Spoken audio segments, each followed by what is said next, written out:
გამარჯობათ.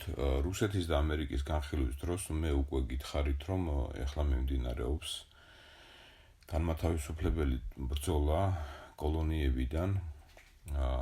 ამას ძირითადად სათავეში უდგანან ებრაელები და რუსეთი და ამერიკის შეერთებული შტატები ცდილობს, რომ მიიმხროს ჩინეთი უპირველეს ყოვლისა, შემდეგ ალბათ ინდოეთიც. მაგრამ ამ თემაზე კიდე ცალკე ვისაუბრებ, ეხლა არ არის ამაზე საუბარი, ეხლა მინდა გითხრათ უკრაინაში ომის კიდევ ერთი მიზეზი. ეს არის, რომ ამერიკის ებრაული ელიტის გარკვეულმა ნაწილებმა გადაწყვიტეს, თუ ამერიკაში ყველაფერი ესე კარგად და მშვიდად არ წავა, ამერიკის გაერთიანება, ასე ვთქვათ, მაშინ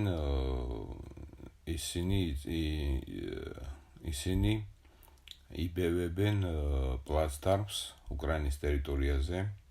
სხვათა შორის აქ ტერიტორია, რაც არის ცნობილია ესეთი რუსული გამოთქმა არის ჩერტა ასიედლასი.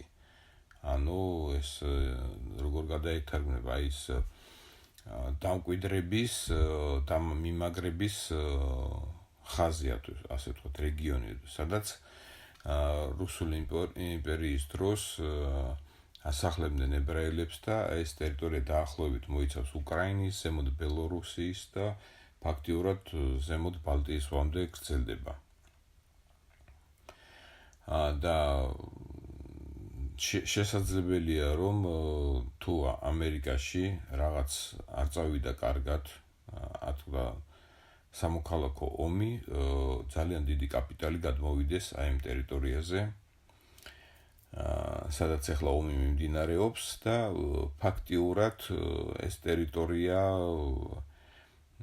ახლა სუფთავდება, მან მოსახლეობა უკვე მან აღარ არის, შენობებიც აღარ იქნება და მან წავა აღდგენის პროცესი, ჩაიდება უამრავი მილიარდი, ეს პრობლემა არ არის, ფული არის, ფულის საბჭოთი მანქანაც არის, სხვათა შორის და უბრალოდ რადგანაც უკვე სოციალიზმი უარყო კაცობრიობამ, ასე ვთქვათ, ყოველ შემთხვევაში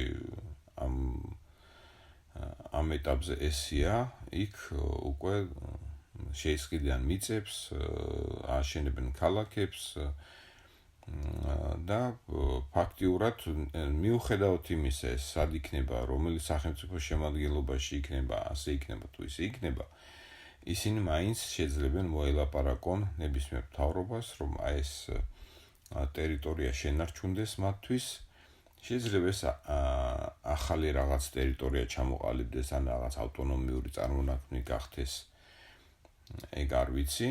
ყოველ შემთხვევაში, რაც არ უნდა ერქვას,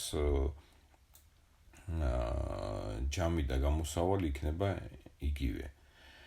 ამ ტერიტორიაზე დასახლდება სხვა ხალხი, ამ ტერიტორიას მეპატრონე იქნება სხვა ხალხი, აბსოლუტურად. ძალიან ბევრი ვინც გავიდა ამ ტერიტორიიდან უკან არ დაბრუნდება. თუ დაბრუნდება, ის დაბრუნდება როგორც მოხელე, როგორც მუშა, ანუ რეალურად ამ ტერიტორიაზე ის ვერ იქნება თავისი საქმის გამგებელი, ასე ვთქვათ. ამიტომ, რადგანაც უკრაინის ტერიტორიაზე არის ალბათობა ამერიკელების ჩასახლების, ამერიკელი ებრაელების ჩასახლების, ისრაელიდანაც სასაკვირველია, იმიტომ რომ ისრაელში ისეთი სიტუაციაა, რომ ძალიან მყიფეა იქ ყველაფერი. შეიძლება მოხდეს რაღაც ისრაელში სიტუაციის დათმობა ებრაელების მიერ რაღაც გარკვეული დათმობა, პირობების დათმობა და ისინი გადავიდნენ უკრაინის ტერიტორიაზე. და აქედან გამომდინარე, ახლა ტრამპი რო ამბობს ომი დავასრულოთ და ასე შემდეგ, თუ კიევი, სადაც ძალიან დიდი გავლენები აქვს ინგლისს, საფრანგეთს, თუ კიევი არ დათანხმდა ტრამპის გეგმას, ტრამპისა და პუტინის გეგმას, რადგანაც კიდევ ერთხელ ვიმეორებ, ამერიკის შეერთებული შტატები და რუსეთი არიან მოკავშირეები და ყოველთვის იყვნენ მოკავშირეები. ჯერ იქიდან დაწყებული, როდესაც რუსეთმა ამერიკას გადასცა ალიასკა. სხვათა შორის ეს ფული რუსეთში არ ჩამოსულა, ის ფული დარჩა იმ წრეებში, რომელმაც ეს ხელშეკრულებას თქვათ გააკეთეს.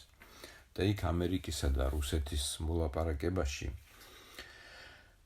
არის ეგეთი შეთანხმება, რომ ამერიკის ტერიტორიიდან და რუსეთის ტერიტორიიდან არ შეიძლება რომ საშიშროება დაემუქროთ ან რუსეთს ამერიკიდან, ან ამერიკიდან რუსეთს.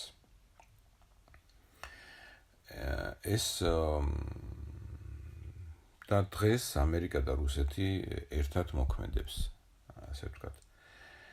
შეიძლება ეს იყო იმის მიზეზით, რომ საბჭოთა კავშირი დაიჭრა ამერიკას უფრო გაეხსნა ხელი რუსეთისთვის დახმარებისთვის, ამიტომაც ამას საბჭოთა კავშირის დაშლამ ამას ხელი შეუწყო, ასე ვთქვათ. ხო, ამიტომ ამერიკა და რუსეთი არიან მოკავშირეები და ამერიკის შეერთებული შტატებმა არ გამოურიცხավ, რომ დაბომბოს კიევი, როგორც იუგოსლავიას აკეთებდა, იმიტომ რომ რუსეთი კი ომობს, თავისას რაღაც აკეთებს, მაგრამ შესაძლებელია, რომ შეერთებულ შტატებსაც, ასე ვთქვათ, მოთხოვოს, რომ შენც რაღაც გააკეთე, ასე ვთქვათ, იმიტომ რომ კიევის დაბომბვა რუსეთს არ შეუძლია. ესე სხვადასხვა მიზეზების გამო. კიევის დაბომბვა რუსეთს არ შეუძლია და ამერიკის შეერთებულ შტატებს სულადვილად შეუძლია, იმიტომ რომ თუ რუსეთი იტყვის და როგორც ჩანს, რუსეთი ამბობს, რომ ის თანახმა რაღაც ხელშეკრულებაზე, მშვიდობაზე და კიევი, ანუ ზელენსკის ათქმევინებენ, რომ მათ არ უნდათ ესეთი პირობები, რომელსაც თავაზობენ ამერიკა და რუსეთი, მაშინ ამერიკა დაადანაშაულებს კიევს, რომ ის არის მშვიდობის წინააღმდეგი, რომ ისინი არიან რაღაც, არ ვიცი რას დაარქმევენ და ამერიკის შეერთებული შტატები დაბომბავს კიევს. სამთავრობო რასაკვირველია, სამთავრობო უწყებებს დასავლეთ უკრაინა, ანუ სადაც მტკივნეულია, იქ დაარტყავს, საიდანაც კიევი, ასე ვთქვათ, იღებს თავის რესურსებს დასავლეთ უკრაინის ქარხნებიდან და ასე შემდეგ, იმიტომ რომ ზოგადად ომი, რუსული ომი დასავლეთ უკრაინაში არასდროს რამდენიც არ გაგრძელდეს ეს ომი, დასავლეთ უკრაინაში რუსები არ შევლენ, იმიტომ რომ იქ უკვე პოლონეთის საქმეებია, ასე ვთქვათ, და რუსები თვითონ ამბობენ, რომ დასავლეთ უკრაინა ეს იყო სტალინის ინიციატივა და სტალინის შეცდომასაც კი ამბობენ, ხო?